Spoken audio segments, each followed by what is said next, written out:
Ortaklayına bir kişinekkene obzor atayıp aytıp ötüp ketamiz. Bazı yani şunun silikat kerişten kurup bunu niçik kerişten kuruşunun farkı yok. Kesekten kursan işte otayan adam yerlerini şunları kerişini kesip bir daha da kazana otayan vaktinde şu döşüklerden ötüp ben yine kamera bağladım ondan. Üstü işine beklenedim. Ki aşağıdan morga ötedine yukarıya çıkıp gidiyor tütün diyen canavar. Şimdi hep sürtülerken lan bu. Bu erkenem o dişinin bir tahta koyasıdan üstüne çeyene ezip çeyene aslan erkek sürtülerden üstünden örüp bir gün 2 gün koysa kat kaladı. Kim alıp ise erkek olup çıkardı. Yine işini olup koyuladı lan bu. Arkaları açık.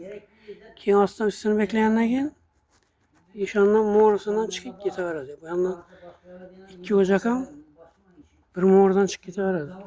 O da halasayında iyi beraber tandıran kurup verdi. Tandır var yanına bir moyke zıtıp veremez. Karşı aytıp düşünüp vararım düşünüp gel atırmaz hazırda yine. Tüneyin başlaverdik bir yerine. Tüneyin başlama vaktimizde özlerinizi havalarınız mı ve de tahtalarını tapçam mı ne böyle de aptaşadıktan. İşten çıkıp şimdi bir zinaz ettik. Şimdi burçak gelip yapraş geldi. Bir yerden yine şunu öğrendik bunu. Pişken kerüşten öğrense 1000 yıl durardı. Yani Xivada minaralara pişken kerüşten bak 1000 yıl durardı. Lakin betonla atilgenler yine şu 2-3 yıldan keyin işini ahvala çıkıp baraveradi beton. Köp dursa 5 yıl durup baradi beton. Kerüş 1000 yıl duradi. Şunun için kerüşten kılıp verdik bunu. Xudo xolasa. Üstüne endi burchakka qo'yib beramiz. Keprolib boraveradi. Galibiyalları keserlerdi bunu. Şimdi kesel bo'lib yotdi. Bu vaq bechora kasallanib qolibdi ekan.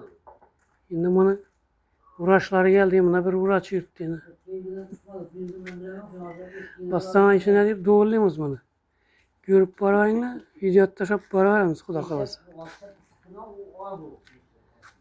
Ne desem kimnin niçik materyali olsa şu materyali bilen aslında yasimizden üstüne abli sopkesini işlep versek bu yana 50-60 milyonluk kazanacakla bakın. Şular hem buladı Xudo xolasa göresizlerle. Yarı veredi yani mıramır koyup zötfürttüler. Lekin tütün kaytarıp attı. Bizdenki Xudo xolasa evvela Xudakı tütün kaytarmıyordu bizdenki.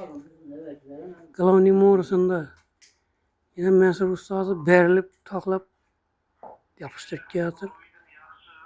Xudo xolasa iballaram güllep yaşayıp ketadi öyle. Xudo xolasa. Biz yani küzetişini devam etinglar. Aslında burada obzor etip taşıp baraveramiz, görüp baraverasizlar. Bazı yine sulanam ötürüp yine moyke için hem suyunu ekkek koyduk. Xudo xolasa şöyle bir moyke hem koyup beramiz. Moyke gerek ki doğru mu? Bir moyke bulmasa tazalık gerek ki pişirip duranda. Bize tilin moyke gerek. Görüp baraverasizlar yine. Yani Kaşkadaryaça, Surxondaryacha tandıran buladı bir de. Mangalan buladı, kazanan buladı. 2 kazan koyup beratırmız. Bir kişi olarak, bir olarak görüp baraverasizlar. Yine aytıp, düşündürüp, görsetip baraveramiz. Bu bilgenlere esletme, bilmeyenlere motivatsiya deydi ki. Var daha şu narsa şu.